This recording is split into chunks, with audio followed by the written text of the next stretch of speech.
The brilliance of the 23-24 season, Portsmouth were finally promoted back to the second division for the first time in 12 years. But despite their dominance in League One, many doubted whether Pompey were cut out for Championship football yet. A manager with no experience at this level, no major spending, a squad some called League One quality, these were the phrases being thrown around to justify predictions for Portsmouth, and they weren't pretty. But John Messino's side proved them wrong.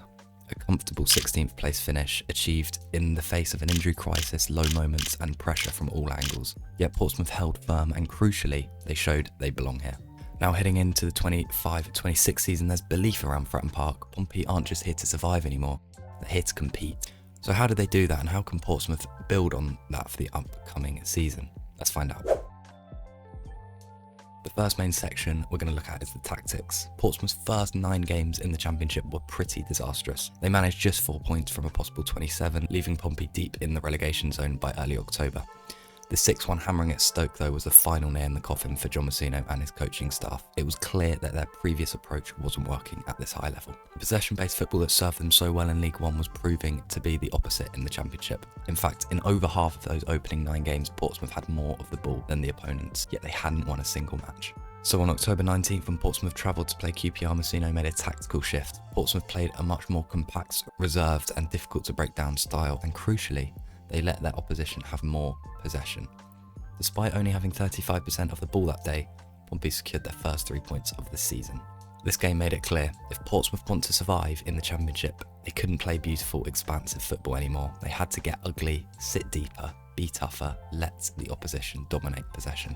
And that's exactly what happened. Every single win for Portsmouth this season came when they had less of the ball than their opponents. This pragmatic defensive approach became the cornerstone of their survival. This was even more apparent in 2 of their home defeats against Plymouth and Millwall. Both of these games, Pompey had the majority of possession. It did though raise some concerns that teams were starting to figure out Portsmouth's style. But credit to the squad, they kept their identity, stayed disciplined and still managed to win the majority of those final games.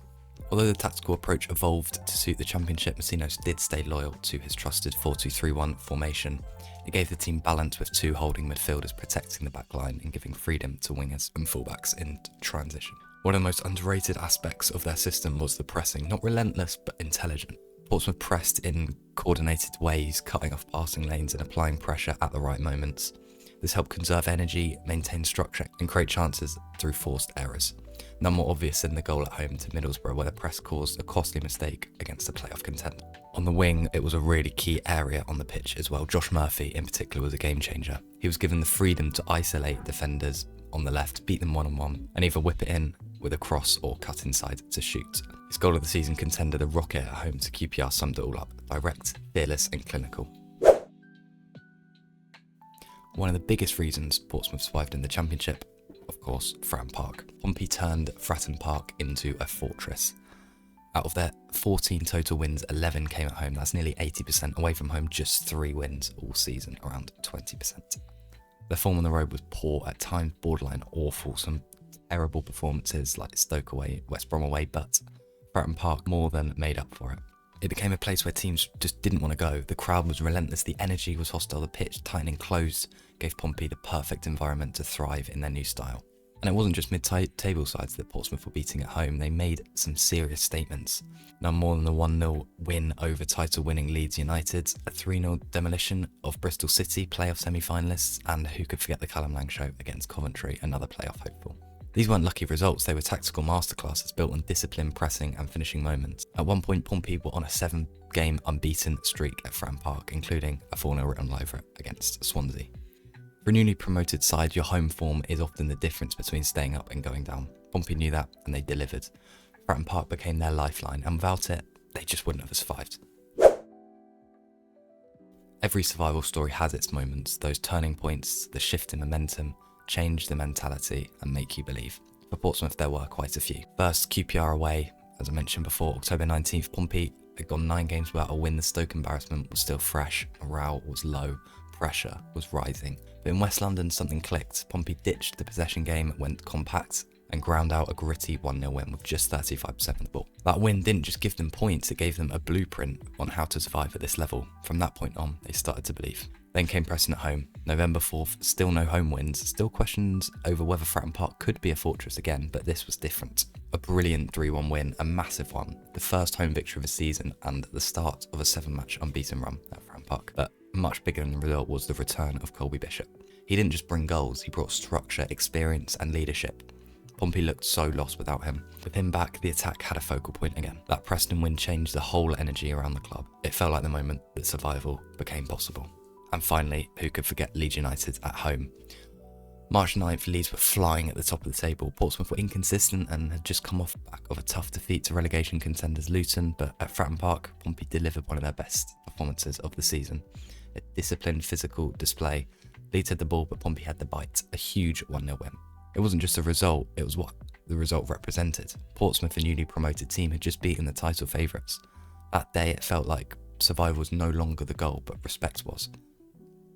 These 3 moments defined the season. QPR showed the tactical shifts, Preston brought Fratton Park back to life, Leeds proved they belonged. And together, they formed the backbone of Portsmouth Championship survival. But surviving in the Championship isn't just about tactics or home form, it's about the players stepping up when it matters. And for Portsmouth, several individuals defined their season. Let's start with the obvious one, Colby Bishop. Bishop's absence early in the season coincided with some of Pompey's worst form of the season. But when he returned in November, everything changed. He wasn't just the team's top scorer, he was their reference point up top, holding the ball, winning fouls, relieving pressure. His movement and composure gave Pompey a threat even when they had very little of the ball. Without Bishop, survival would have been a whole lot harder, arguably impossible. Then there was Josh Murphy, worth every penny, which isn't hard because he was free, but regardless, arguably player of the season. Murphy really found a home on the left wing at Fratton Park. He was electric, driving at defenders, cutting inside and scoring some outrageous goals. As I mentioned before, his goal against QPR went down as the goal of the season. But beyond the highlights, he worked so hard off the ball, tracked back and embodied Messino's new tactical identity. Dangerous but disciplined. His 14 assists was the most in the Championship, as were his 56 successful dribbles. In midfield, Freddie Potts quietly became one of the team's most important players. On loan from West Ham, Potts brought energy, composure and intelligence to the centre of the pitch. He covered ground, broke up play and kept the ball moving. The kind of work you don't always see in the highlights, but that holds a team together. He grew into the season massively and by the end looked like a Championship regular. Then in goal, Nicholas Schmid was able to come in as the #1 keeper after Will Norris's poor performances at the start of the season. The Austrian got 8 clean sheets throughout the season, including 2 against the 2 automatically promoted sides, Leeds and Burnley, and made 105 saves, 64 active sweeper, 293 accurate long balls, and perhaps the most impressive, 2 assists. There's no doubt that without Schmid, survival would have been a whole lot more difficult. Callum Lang meanwhile gave Pompey exactly what they needed: energy, chaos and goals. Despite being injured for around half the season, Lang scored 10 goals and got 2 assists, proving himself as a key performer. Most impressive of all was of course his 4 goals against Coventry in December. In defence, Conor Ogilvie deserves a ton of credit. He's been with Portsmouth for years now, but this was arguably his best. Left back, left centre back didn't matter, he was physical, reliable and a proper leader. Not flashy, but every team needs someone like him. And finally, Matt Ritchie. Bought him for his experience and that's exactly what he gave. You may think he didn't have the legs he once had, but he showed his commitment to the club and ensured this wasn't just a sentimental signing. In key moments, his delivery, leadership and game management were priceless. Whether starting or coming off the bench, Ritchie helped guide this team through tight games and nervy finishes. And of course his best performance was Middlesbrough at home, where he got 2 goals to secure the 3 points. This wasn't a survival built on one player carrying the load, it was a collective effort. But these 7, they were all the heart of it. So, overall, Portsmouth defied expectations despite the injuries and reportedly lowest budget in the division. Pompey were very comfortable in their first season back in the second tier, proving their tactical adaptability, individual performances, and that they truly belong at this level. So, what's next? Well, Portsmouth now hope to establish themselves as a comfortable Championship club and potentially could be looking even higher. One day, potentially even a return to the Premier League. Thanks so much for watching. If you did enjoy this one, please do like, subscribe and comment your thoughts on Portsmouth this season. Thanks for watching. Goodbye.